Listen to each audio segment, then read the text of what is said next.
नमस्कार, बहुत स्वागत है आपका। मैं हूं आपके साथ शाहनवाज मिर्जा। कांग्रेस की भारत जोड़ो यात्रा कन्याकुमारी से कश्मीर तक जा रही है और इससे वो पदयात्रा कर लोगों के बीच पहुंचकर उनकी समस्याओं को सुनती हुई भी नजर आ रही।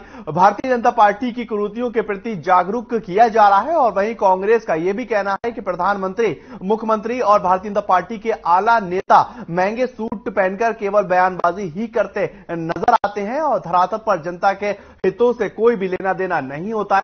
झज्जर विधायक गीता भुक्कल का यह कहना है कि कांग्रेस ने अपने शासनकाल के दौरान हरियाणा सहित बादली में अनेक परियोजनाओं को लागू किया और हॉस्पिटल और केएमपी जैसी सुविधाएं लोगों को देने का काम किया है, लेकिन आज भी कांग्रेस की शुरू की गई परियोजनाओं को भारतीय जनता पार्टी पूरा तक नहीं कर पाई है।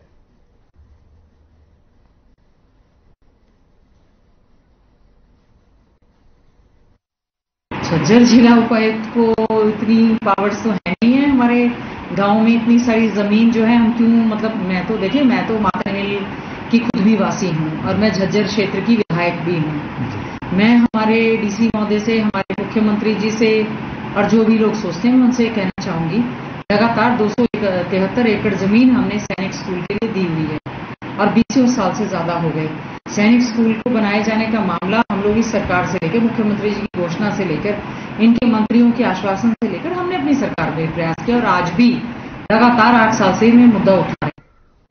तो वहीं पर चंडीगढ़ के अंदर खरीफ फसलों की खरीद की तैयारियों को लेकर समीक्षा बैठक हुई है और बैठक की अध्यक्षता मुख्य सचिव संजीव कौशल ने की है। आपको बताएं 1 अक्टूबर से प्रदेश के अंदर खरीफ फसल की खरीद शुरू होने वाली है और इसी को लेकर मुख्य सचिव ने सभी अधिकारियों को व्यवस्थाएं सुनिश्चित करने के निर्देश जारी किए हैं ताकि फसल को लेकर मंडी पहुंचने वाले किसानों को किसी भी तरह की कोई भी परेशानी का सामना न करना पड़े।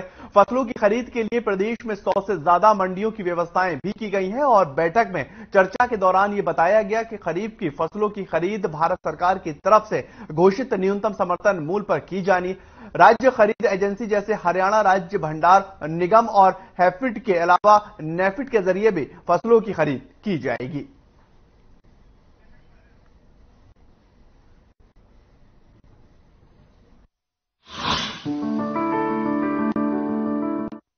खरीद होगी। आपको बताएं मूंग की 1 अक्टूबर से लेकर 15 नवंबर तक की जो डेट है वो निर्धारित की गई है और मूंगफली की जो फसल है उसको 1 नवंबर से लेकर 31 दिसंबर तक इसकी खरीद होगी। अरहर जिसकी दाल आती है वो 1 दिसंबर से लेकर 31 दिसंबर तक इसकी डेट निर्धारित की गई है। उड़द 1 दिसंबर से 31 दिसंबर तक इसकी भी जो खरीद है, जो फसल की खरीद है वो होती हुई नजर आनी है। तिल की जो खरीद है वो 1 दिसंबर से शुरू होगी और 31 दिसंबर तक इसकी खरीद जो है वो की जाएगी। मूंग की खरीद भी 16 जिलों की 38 मंडियों में होती हुई नजर आने वाली है। ये मंडी की आपको व्यवस्था बता रहे हैं। अरहर की अगर बात की जाए 18 जिले होंगे और 22 मंडियों में यहां पर व्यवस्था की गई है। उड़द की 7 जिलों की 10 मंडियों में इसकी व्यवस्था की गई है। मूंगफली की अगर बात की जाए तो इसमें 3 जिले शामिल किए गए हैं और 7 मंडियां जो हैं वो बनाई गई हैं। तिल की अगर बात करें 21 जिलों की 27 मंडियों में यहां पर जो तिल की खरीद है, जो फसल की है वो व्यवस्था की जाएगी। और मूंग की अगर बात की जाए 41,858 मैट्रिक टन जो है वो फसल खरीद की अनुमान लगाया जा रहा है। अरहर की बात की जाए 1044 मैट्रिक टन जो फसल है उसके उत्पादन की संभावना है। उड़द की अगर बात करें तो 364 मैट्रिक टन उत्पादन की संभावना बनी है और तिल जो है वो 425 मैट्रिक टन जो है उसका उत्पादन संभव हो सकता है।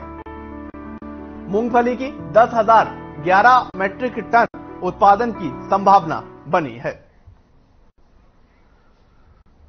उधर कुरुक्षेत्र पुलिस ने नशे के खिलाफ अभियान चलाया हुआ है और इसमें जिला पुलिस प्रशासन ने नशा कारोबारियों के नशे से बनाए गए होटल और ढाबों पर भी कार्रवाई की है और इन कारोबारियों पर दोहरा वार किया गया है। ये वो नशा कारोबारी हैं जिन पर नशे की तस्करी के अलग अलग मुकदमे भी दर्ज हैं और इसके साथ ही पुलिस ने शाहबाद के जलेबी पुल के पास बनी मीना मार्केट पर भी कार्रवाई की और जानकारी देते हुए अतिरिक्त पुलिस अधीक्षक करण गोयल ने यह बताया है कि कुरुक्षेत्र पुलिस पिछले काफी समय से नशा तस्करों की धरपकड़ पकड़ में लगी हुई है।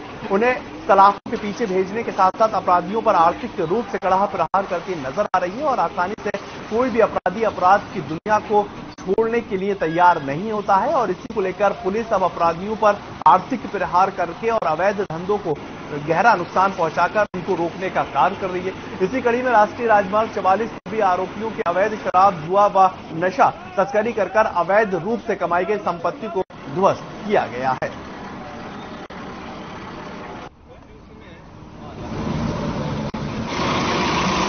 19 सितंबर को कुरुक्षेत्र पुलिस द्वारा नशा तस्कर और जो ऐसे कारोबारी हैं जो नशा का व्यापार करते हैं, एनडीपीएस और अवैध शराब, एक्साइज के या जुआ खाई वाली का जो काम करते हैं, उनके खिलाफ एक अच्छी कार्रवाई पुलिस प्रशासन द्वारा की गई है। राष्ट्रीय राजमार्ग 44 जो कि दिल्ली चंडीगढ़ हाईवे है, इसके आसपास बने हुए अवैध निर्माण या जो एनक्रोचमेंट्स की गई थी, काफी ढाबे थे जो जिनपे पहले कई मुकदमे दर्ज हैं। ऐसे ढाबों के आसपास के जो अवैध निर्माण थे वो NHAI के साथ मिलकर कुरुक्षेत्र पुलिस ने एनक्रोचमेंट्स ऐसे रिमूव करी। खबर अंबाला से है, जहां पर पिछले 50 दिनों से एक युवक संदिग्ध परिस्थितियों से लापता बताया जा रहा है और इसी की तलाश को लेकर परिजन दर दर भटकते हुए भी नजर आ रहा है। आपको बताएं कि परिजनों ने ग्रामीणों के साथ गृह मंत्री अनिल विज के आवास पर पहुंचे, जहां पर उन्होंने न्याय की गुहार भी लगाई। मीडिया से बातचीत करते हुए परिजनों ने बताया है कि गृह मंत्री अनिल विज से मुलाकात की है और इसी दौरान उन्होंने SP से बात कर जल्द से जल्द बेटे को ढूंढने का भरोसा भी दिलाया है।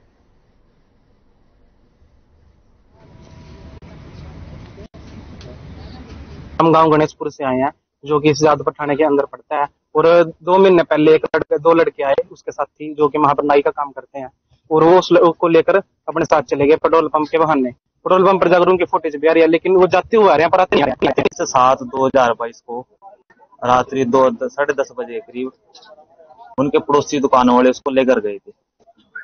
वो बहला फुसलाकर उसे नशा कराकर वो साथ ले गए और उन्होंने वो गायब कर दिया। वो झूठ बोलकर ले गई थी कि हमें यहाँ रजपुरे तक भेज दो, लेकिन वो हरियाणा प्रदेश व्यापार मंडल के प्रांतीय अध्यक्ष बजरंग गर्ग उकलाना मंडी पहुंचे और इसी दौरान धरने पर बैठे व्यापारियों की मांगों का समर्थन करते नजर आए हैं और साथ ही उन्होंने कहा कि अनाज की खरीद ई-प्रणाली लागू करने से आढ़तियों को काफी ज्यादा परेशानी होगी और उनमें काफी ज्यादा आक्रोश भी बना हुआ। इसी की वजह से हरियाणा की अनाज मंडियों में अनिश्चितकालीन हड़ताल जो है वो जारी है और इसके अलावा उन्होंने कहा कि सरकार को आढ़ती, किसान और पल्लेदारों के हित में ई-प्रणाली कानून को वापस लेना चाहिए और फिलहाल सरकार लोगों को रोजगार देने के बजाय लोगों का रोजगार छीनने में लगी हुई है। वहीं हरियाणा सरकार ने धान पर मार्केट फीस 1% से बढ़ाकर 4% कर किसानों की कमर को तोड़ने का भी काम किया है। ये तस्वीरें दरअसल आप हिसार की देख रहे हैं, जहां पर आढ़तियों से बजरंग गर्ग जो है वो मिलते हुए नजर आए। उन्होंने साफ तौर पर यह कहा कि व्यापारियों की जो मांग है उसका मैं समर्थन करता हूं और सरकार को यहां पर किसानों, आढ़तियों और जो पल्लेदार हैं उनकी समस्याओं को समझना होगा। जो सरकार कानून व्यवस्था लाना चाहती है और इस तरह से वो प्राणी को आगे बढ़ाना चाहती है, उससे आढ़तियों का, किसानों का और पल्लेदारों का काफी ज्यादा नुकसान होगा और सरकार को रोजगार देने के बजाय लगातार सरकार लोगों का रोजगार और उनके परिवार वालों को परेशान करती हुई नजर आ रही है। गुरुग्राम के समरपुर गांव से मारपीट का मामला निकलकर सामने आ रहा है और इसमें एक दंपत्ति के हथौड़े और डंडों की मदद से पिटाई जो है वो की जा रही। इसमें दोनों घायल हो चुके हैं और जानकारी के मुताबिक म्यूजिक बंद करने को लेकर ये पूरा विवाद शुरू हुआ था। दंपत्ति विश्वकर्मा दिवस के अवसर पर अपने हार्डवेयर की दुकान में पूजा अर्चना करने गया था, जब म्यूजिक बंद करने को लेकर विवाद हुआ। इस दौरान पड़ोस के रहने वाले एक परिवार ने इस दंपत्ति को बुरी तरह डंडे व हथौड़ों से पीटना शुरू कर दिया। इस घटना का किसी ने वीडियो बना लिया और अब ये वीडियो जमकर वायरल हो रहा है। इस पूरे मामले में सेक्टर 50 थाना पुलिस ने कार्रवाई के नाम पर सिर्फ और सिर्फ चुप्पी साध रखी है।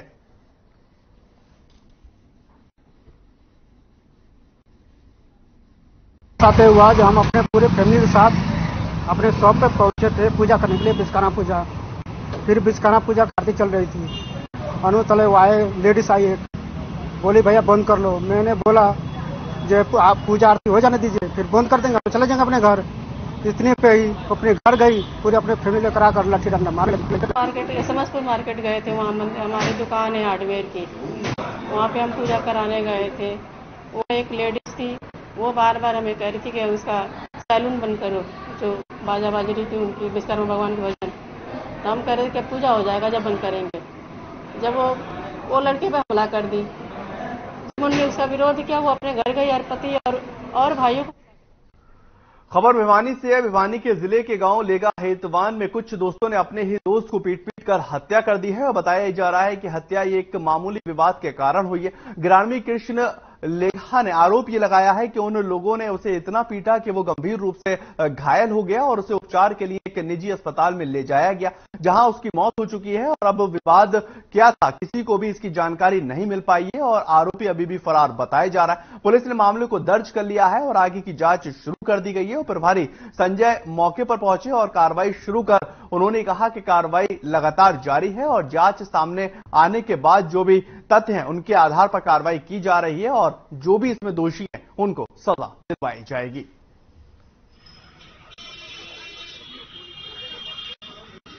ये कल करीब 7 बजे शाम को कदम हॉस्पिटल से सूचना प्राप्त हुई थी। दीपक सनो सुरेश वासी लेगा हेतवान ब्रॉड डेड रूप प्राप्त हुआ था इनका। तो हमने इसको वहां ब्रॉड डेड रूप का लेके और डेड बॉडी रिसीव करके यहाँ जीएच भिवानी में रखवा दिया था।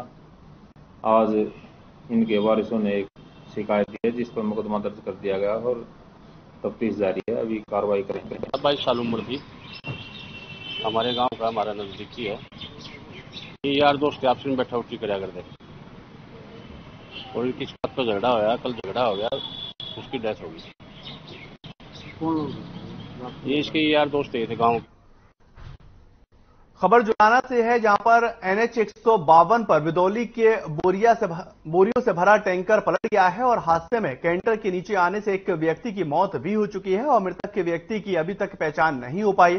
सूचना मिलते ही पुलिस मौके पर पहुंची और इसके बाद पुलिस ने क्रेन की सहायता से व्यक्ति को निकाला और पुलिस आगे की जांच पड़ताल करती हुई भी नजर आ रही है।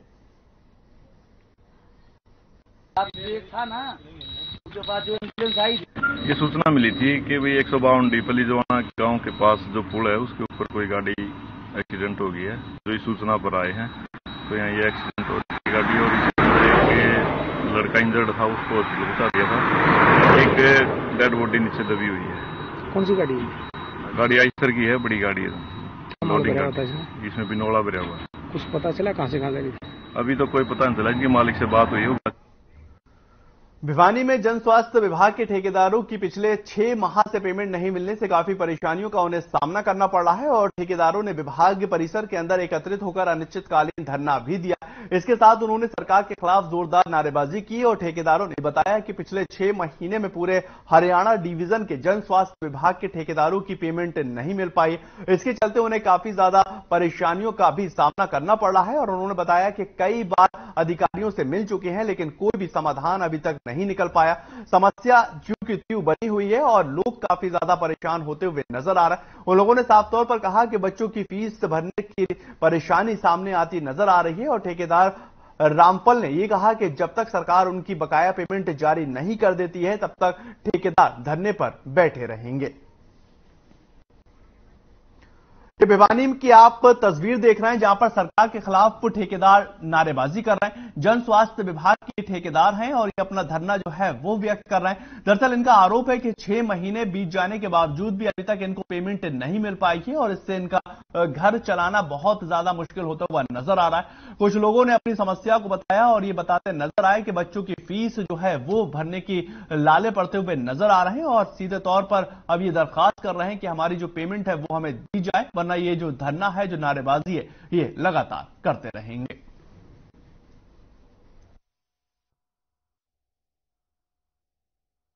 आज हमारे साथ जो हरियाणा के अंदर अन्याय हो रहा है वो बहुत ही बुरी हालत में हम सबको पहुंचा दिया है।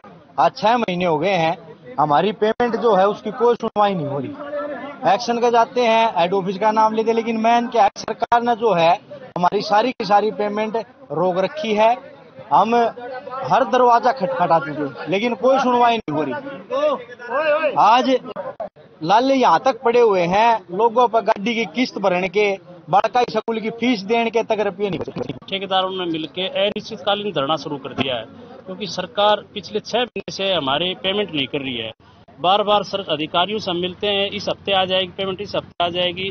तो ऊपर से त्योहारी सीजन आ गया है, लेबर घर जाने के लिए पैसे मांग रही है, काम बंद करके सब हमारे घरों पर बैठे हुए हैं। हम यहाँ आते हैं तो भी पैसे नहीं आए हैं, आगे तो उनके टोकन नहीं लग रहे हैं। अब वो एफडी से नहीं हो रहा है, वहां से नहीं हो रहा है।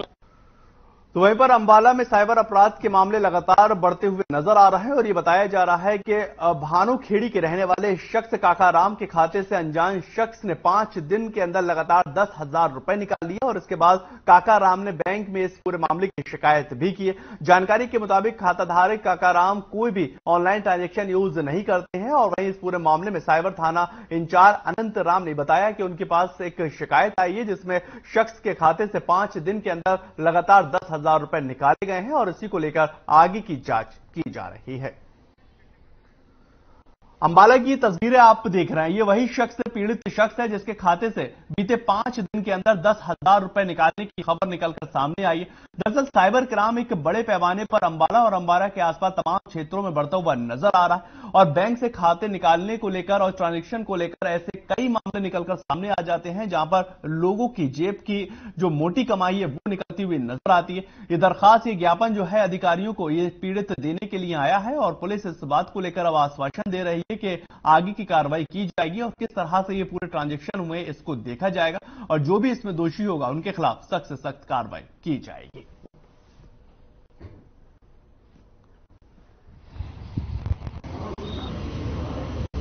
मेरा नाम काका राम है जी, मैं दिहाड़ीदार मजदूर आदमी हूँ और पीएनबी बैंक में मेरा खाता है और दिहाड़ी कर करके मैं दिन रात मैं मजदूरी कर करके अपने बच्चे के लिए क्या कहाँ पैसे इकट्ठे कर रहा था।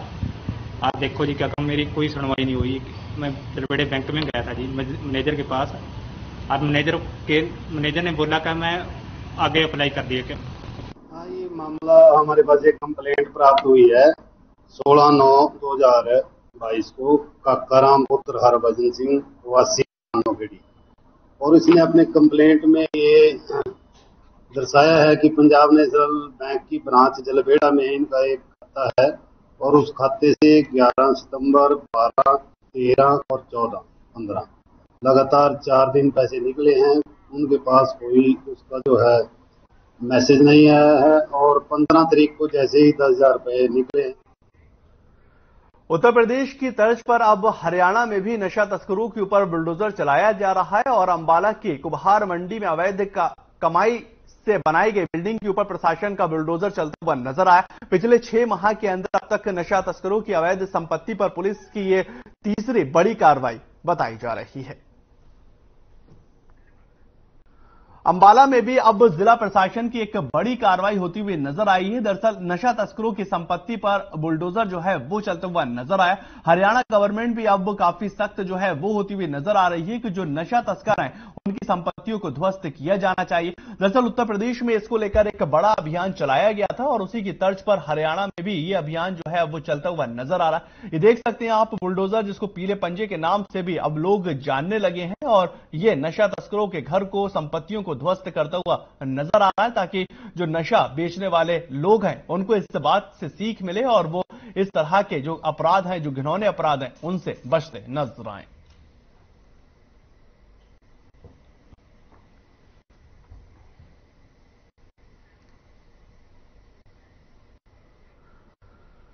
उधर चरखी दादरी के कृषि विभाग कार्यालय के सामने पिछले काफी समय से दीवार का एक सीवर का गंदा पानी जो है वो जमा हो गया और इसी को लेकर नागरिकों में बहुत ज्यादा परेशानियों का सामना करना पड़ा। पूर्व मंत्री सतपाल सांगवान ने दूषित जल भराव का जायजा भी लिया है और संबंधित अधिकारियों को समस्या से जल्द समाधान करने का आग्रह भी किया। इस दौरान सतपाल सांगवान ने बताया कि दादरी शहर में सीवर व्यवस्था का बहुत बुरा हाल हो चुका है और सीवर व्यवस्था के समाधान के लिए मुख्यमंत्री मनोहर लाल और कई मंत्रियों को पत्र भी लिख चुके हैं। आज के दिन दादरी के अंदर डेंगू बहुत ज्यादा फैला हुआ है और उसका मेन कारण ये पानी है। इस पानी को खड़े हुए 9 साल हो लिए, 10 बार तो मैंने एजुटेशन कर लिए पर आप पता ही नहीं यहाँ चलती क्या है, कोई सुनता है कि नहीं। दादरी का कोई सिस्टम ही नहीं है, कोई सुनाई नहीं करता। अब एक्शन से बात करी, बोले मैं तो उड्डा खड़ा हूँ, अरे उड्डा में क्या करेगा, ये बदबू तो यहाँ फैल रही है, खराब तो ये हो रही है। 9 साल हो गए, तुम कुछ तो करो। यहाँ कोई सुनाई नहीं कर रहा। मैंने खट्टर साहब को कम से कम 14 चिट्ठी लिखी। इसमें भी पिछले 5 साल से हमसे रह चुके हैं, उन्होंने भी बहुत रिक्वेस्ट कर चुके हैं। जैसे अपने सेकंड मंत्री सतपाल जी ने बताया, इन्होंने बहुत बार हमने भी बीएनडीआर को सबको बहुत बार चिट्ठी लिख चुके। मैं खुद जाके अभी 2-3 महीने हुए बने हुए, मैं खुद जाके मिल चुकी हूँ, लेकिन अब तक इस चीज का कोई समाधान नहीं है।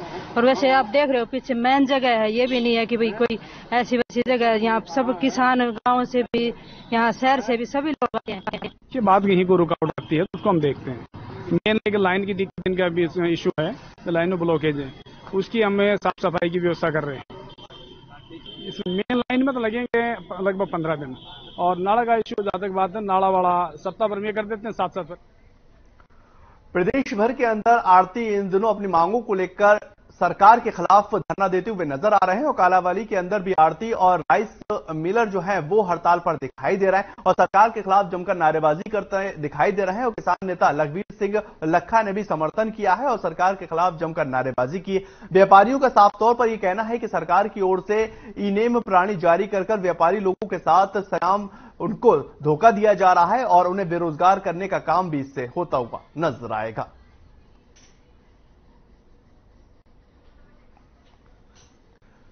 ये तस्वीरें आप जो देख रहे हैं ये कालावाली की हैं। सरकार के खिलाफ यहां पर प्रदर्शन किया जा रहा है। सरकार के खिलाफ व्यापारियों ने जो है वो आक्रोश प्रदर्शन किया है और व्यापारियों ने सरकार के ऊपर सीधे तौर पर आरोप लगाए।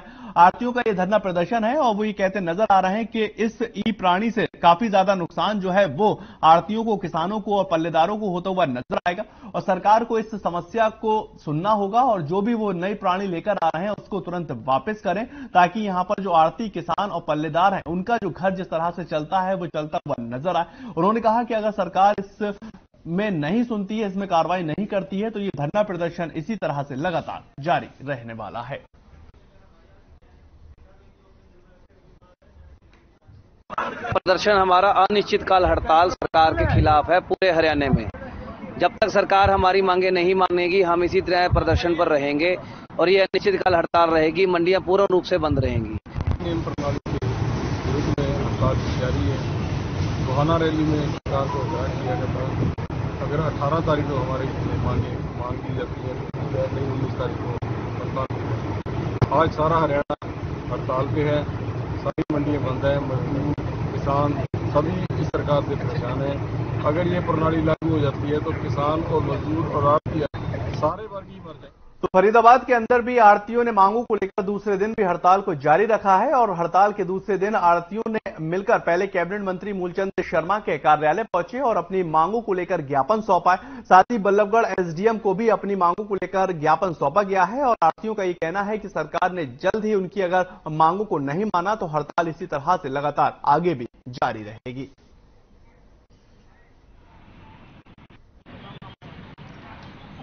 हम हमारी जो आड़तियों की मांग है जो उसको लेकर हमने मुख्यमंत्री के नाम ज्ञापन दिया है एसडीएम साहब को और यही ज्ञापन हमने मंत्री जी को भी दिया। मंत्री जी अवेलेबल थे नहीं, उनकी उपस्थिति में अनुपस्थिति में त्रिपक्षण शर्मा जी थे, उनको भी दिया है हमने भी हमारी मांगे जो है मुख्यमंत्री तक पहुंचे और इन समस्याओं का जल्द से जल्द निदान किया जाए। हमारी मांगे हैं जो ई प्रणाली है वो गलत हो रही है, इससे जिम्मेदार का इतना नुकसान होगा कि बेहद ज्यादा। जब जिम्मेदार माल को लेके जाएगा और 300 किलोमीटर पे जो बैठने वाला राइस सेलर मिल वाला है वो परचेज कर लेगा, वो कैसे तो रुपया देगा। अननोन आदमी को हम कैसे गारंटी ले लेंगे कि भाई हम रुपये के जिम्मेदार हैं और कैसे जिम्मेदार उसको माल दे देगा 300 किलोमीटर पे बैठने वाला उस माल को खरीदेगा। तो इसलिए ये प्रणाली बिल्कुल गलत है। चलिए फिलहाल इस बुलेटिन में इतना ही। नमस्कार।